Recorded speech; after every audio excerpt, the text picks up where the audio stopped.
我係珠海，買22000；我係深鄉，買9千蚊；我係滕州，買7000蚊。嗱，今日去睇滕州一個樓盤，7000蚊一個平方，大裝修，走。而家嚟到睇到呢一個係108方嘅單位，做到4房2廳2衛嘅，而且係一個雲廳嘅設計。咁呢個單位咧，佢 total 落嚟大概就係30萬，首期咧就係11萬左右，每個月嘅月供咧就2500左右嘅，帶埋裝修。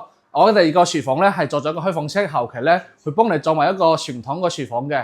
咁呢一個單位你而家見到嘅係一個創意板間嚟嘅。咁我哋交樓標準咧，你呢啲家私係冇嘅。我哋交樓正常嚟講咧都係精裝交樓。你見到呢個咧新客廳，你可以感受下。如果你後期咁嚟設計咧，所度類似我哋嘅板房咁嚟設計，呢個空間咧係超級闊落嘅。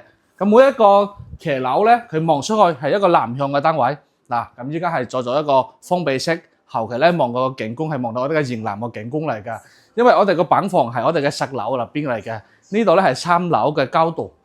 再睇翻我哋嘅主人房啦，咁主人房咧佢係做一個透間嘅，呢個咧係透間嘅洗手間，做咗一個乾濕分離。咁呢個位咧後期睇翻你自己中意嘅設計啦，做埋我哋主人房嘅衣櫃位，擺咗一個1.8米嘅床，個空間咧係夠用，全部都係夠用嘅。再睇翻我哋第4間房，咁第4間房咧可以作為一個客房。